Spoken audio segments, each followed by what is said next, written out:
Hey guys, how's it going? Spinosaurus, the King here, and in this video, I'm going to be joined by a special guest. Go ahead, brother. Introduce yourself. What's good, Brooklanders? It's your girl, Brooklyn. He's Hey, Kenji, y'all. boyfriend. That's awesome. Hey, y'all. David Church here, and I'm happy to join Spinosaurus the King for this Chaos Theory discussion video.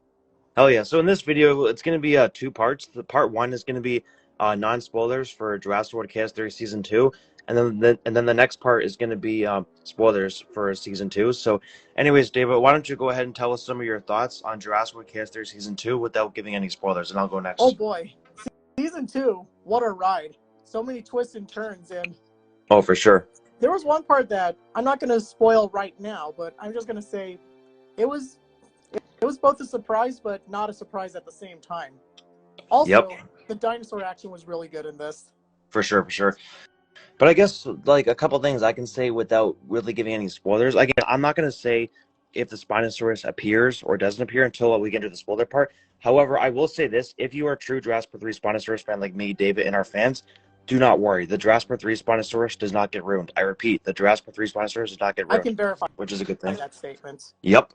Which is obviously a good thing, thank God. But again, I'm pretty sure they're never going to ruin it, especially after what we saw in Season 5. That ends it right there, you know? So, Oh, yeah. for sure.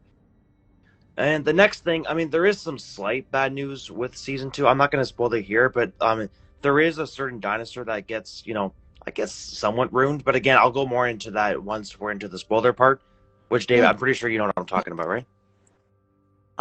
I know what you're talking about. Oh. Wait, you there? I think we lost connection there for a second. Oh, you're back. Never mind. Okay, cool. Just making sure we don't lose connection again, you know? Mm-hmm. For sure. And then a couple other things. I mean, like, I do like the story of Season 2. I think it definitely picks up great after where Season 1 left off, and it all makes sense. And I will say it does tie into Dominion pretty well so far. I'm not going to say how because I don't want to spoil. So there is that. The battles the battles in Season 2 were pretty epic too. The story and the Brooklyn thing. I'm not going to explain what happens with Brooklyn, but when you watch it, it's definitely going to more make sense of the mysteries that were explained in Season 1. Don't you agree, bro? Yeah. And I'm glad that we got to see Brooklyn's side of the story, like after everyone assumed she was dead. So it was just good to see what exactly she was up to and what led up to the current point in Chaos Theory. For sure, for sure. And then also, like, again, something else with Season 2, too, it goes more into, like, I guess, explanation of who might be hunting the kids. I'm not going to say who it is right now because we're not in spoilers, but it definitely explains more of the mystery upon that, which you'll understand once you actually watch Season 2, which I really am glad they finally explained who exactly is up to it, too, you know? Oh, absolutely. It's been a big mystery ever since the show started back in May. Yep. And now, I guess with Season 2, I would say some parts of it were darker than Season 1.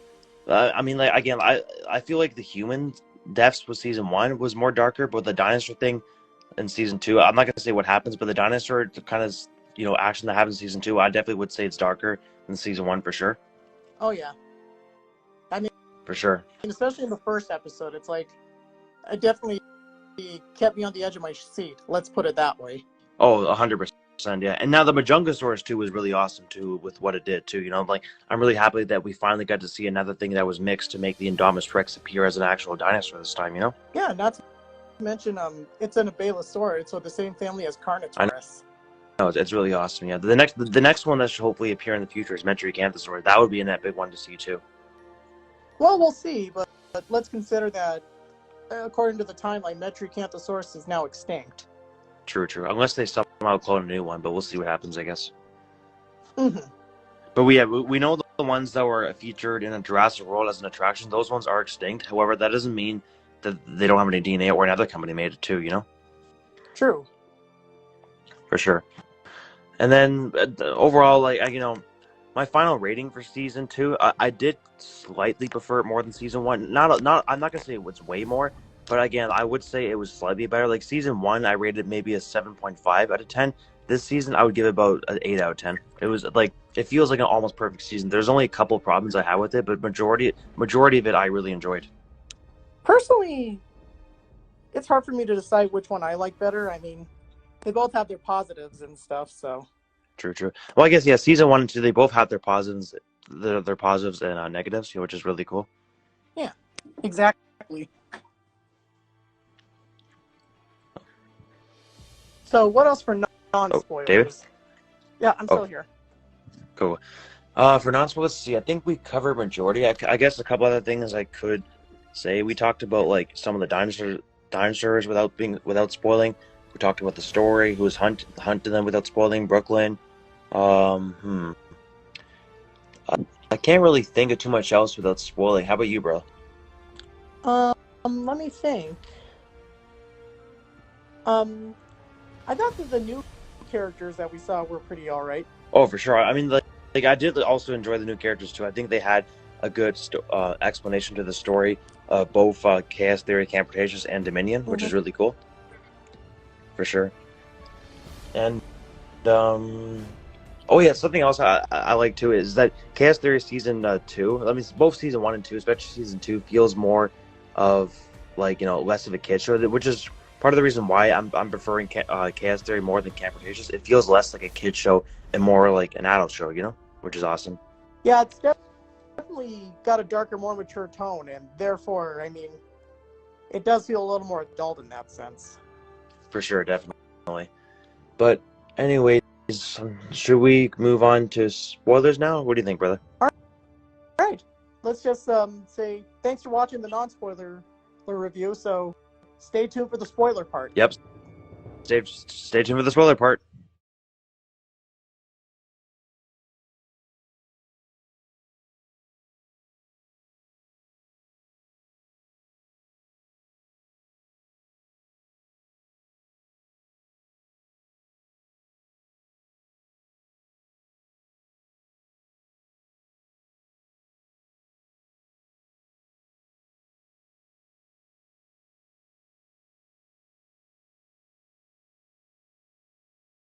Before I end this video, I want to thank all my fans who are also my friends who continue watching my videos. You guys are the best. I appreciate all the support my fans are giving me. I love all my fans. If you are new to the channel and you enjoyed this video, then make sure you hit that subscribe button and turn on all notifications so you're alerted for my next video on YouTube. Leave a like, post a friendly comment, and share my videos with everyone you know. I also hope you guys can consider joining my Patreon for amazing extra content and to support me. I have some amazing deals for extra content on my Patreon, so be sure to check it out. The link to my Patreon is in the description below. Each Patreon tier has a list of all the benefits you will receive if you join, and don't forget to follow me on Instagram for extra content there as well. And until my next video, have a great day and take care, everyone.